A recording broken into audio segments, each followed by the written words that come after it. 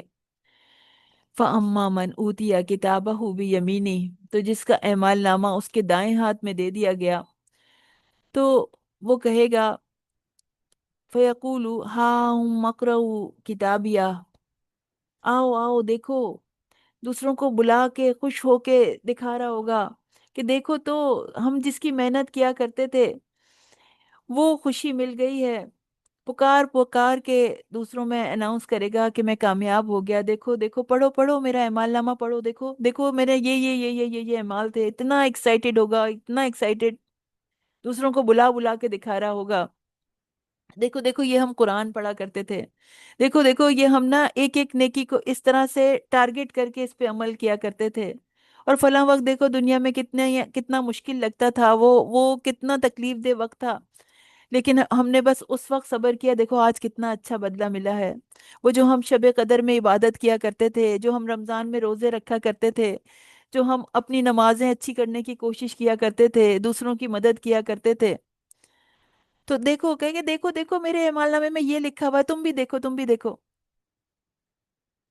انسان ایک ڈائری لکھتا ہے تو وہ بھی یہ نہیں چاہتا کہ میری ڈائری کوئی اور پڑھے۔ اور سوچیں کہ اگر آج اگر ہمارے ہاتھ میں ہمارا اعمال نامہ پکڑا دیا جائے تو ہم اس کے اعمال دوسروں کے ساتھ شیئر کر سکتے ہیں، ابھی ان کو ایسے دکھا سکتے ہیں دیکھو دیکھو میرے اعمال نامے میں کیا لکھا ہے؟ تو اگر سارے کے سارے اعمال اچھے ہوں گے تبھی تو انسان دکھائے گا نا۔ دنیا میں انسان کو اپنے تنہائی کے اوقات کا بھی جائزہ لینا چاہیے کہ وہ اس میں کیا کام کرتا ہے۔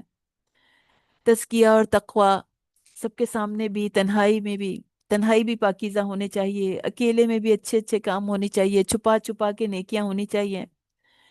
تو تنہائیوں میں بھی اللہ کو یاد کرنا چاہیے، اللہ کا ذکر کرنا چاہیے، اللہ سے دعائیں کرنی چاہیے، اور اپنے گناہوں پہ اس سے معافی مانگنی چاہیے، خیر و بھلائی کے کام۔ تو اس نے یہ سمجھ لیا تھا کہ بے شک میں اپنے حساب، یعنی مجھے یہ ایسا میرا حساب ملنے والا ہے، اسے یہ گمان ہو گیا تھا، یہ پتہ چل گیا تھا۔ تو اللہ تعالیٰ کہیں گے کھاؤ اور پیو مزے سے ان اعمال کے بدلے میں جو تم نے گزارے ہیں، جو تم دنیا میں گزار کر آئے ہو۔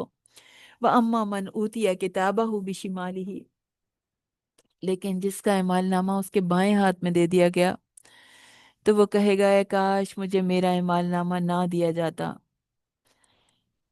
یعنی کہے گا کہ کاش ایسا نہ ہوتا، میں اس وقت تک زندہ ہی نہ بچتا، موت میرا کام تمام کر دیتی، مجھے دوبارہ نہیں اٹھایا جاتا۔ کہے گا میرا مال میرے کسی کام نہیں آیا، میری حکومت، میری طاقت برباد ہو گئی، سب کے سب چھن گئی، میرا غلبہ سب جا چکا، تو وہ اقتدار ختم ہو گیا، وہ جتھے، وہ پارٹیاں، وہ فوج، وہ پولیس کے دستے، وہ سب ختم کر دیے گئے، وہ نوکر چاکر، وہ سپورٹرز جن پر حکم چلتا تھا، سب کے سب غائب ہو گئے۔ تو اب ان کے ان اعمال کے بدلے کا وقت ہے، کہا جائے گا خذوہ وغلوہ، اسے پکڑو، بس اسے طوق پہنا دو، پھر اسے بھڑکتی ہوئی آگ میں جھونکو، پھر ایک زنجیر میں جس کی پیمائش 70 ہاتھ ہے اسے داخل کرو۔ حکم ہوگا کہ ایک زنجیر میں جکڑ دو جو 70 ہاتھ لمبی ہے، جہنمیوں کو جہنم میں طوق پہنائے جائیں گے، زنجیروں میں جکڑا جائے گا، لمبے لمبے ستونوں سے باندھ دیا جائے گا، اور 70 ہاتھ سے مراد بہت زیادہ لمبائی بھی ہو سکتی ہے، اور یہ بھی ہو سکتا ہے کہ ہر زنجیر جو ہے وہ ہر مجرم کے لیے الگ الگ ہو، یا پھر ایک ہی زنجیر میں اللہ تعالیٰ سب کو پروتے چلے جائیں، حکم دے دیں۔ تو بلا شبہ کرتا کیا تھا، کس وجہ سے اس کو یہ سزا دی گئی؟ کیونکہ وہ بہت عظمت والے اللہ پر ایمان نہیں رکھتا تھا، اللہ کی کتاب کے لیے وقت نہیں ملتا تھا اس کو، نہ پڑھا، نہ اپنے رب کو جانا، نہ اس کی رضا کے لیے محنت کی، نہ بندوں کے ساتھ اچھا معاملہ کیا، تو اب سزا ہی سزا ہے۔ اللہم اجرنا من النار، اللہ ہم سب کو آگ کے عذاب سے بچا لے۔ سورہ معارج مکی سورہ ہے، معارج سے مراد ہوتے ہیں زینے، بلندی، 44 آیات ہیں، 241 اس کے ورڈز ہیں، اور 957 اس کے لیٹرز ہیں، اس میں 2 رکوع ہیں۔